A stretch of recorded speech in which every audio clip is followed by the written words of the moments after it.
in the early 1980s, when I was the Minister of Education, we took up information technology. It was not known very much in Sri Lanka.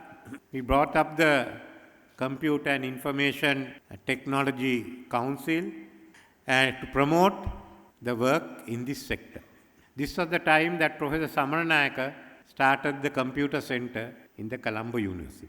About this time, India was taking an interest also in IT, and they had some problems we didn't. For instance, we had sufficient foreign exchange to import computers, which they didn't have, not even the desktop.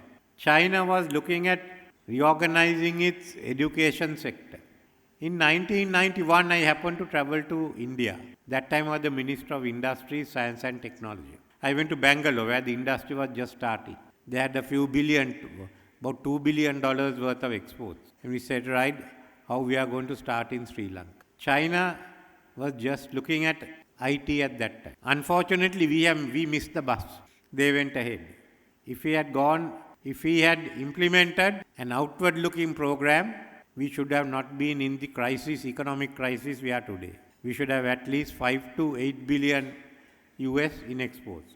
Anyway, there is no need to cry over spilt milk. What has happened has happened. As the Minister of State said now, I think this is the last bus that we have.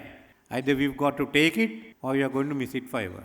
With the collapse of the economy and the bankruptcy, one factor has hit the country hard.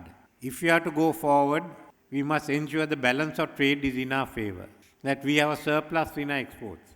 We can't just depend on apparels and tea. We have to look into new areas.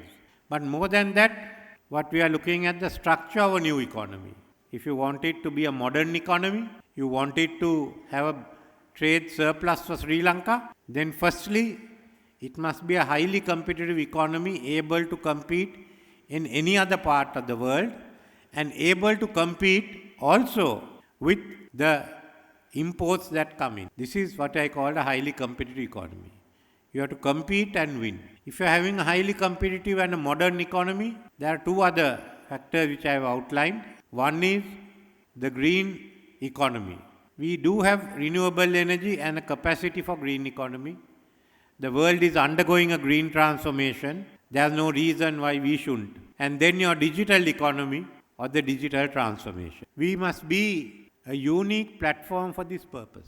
Let's look at where our strengths are and let's see how we can promote it further.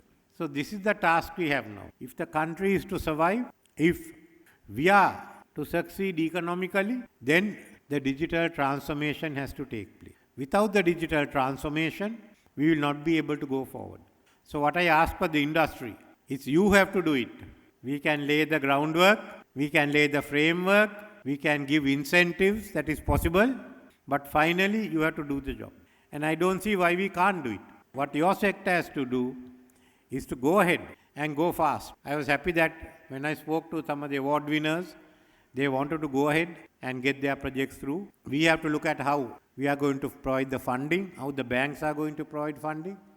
It has to be commercial ventures. But nevertheless, we have to start. Some of you already started. By next year, we would expect everyone to get on with the job.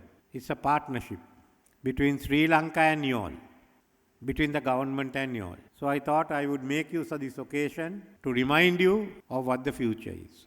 The future is in your hand, and your success is the country's success.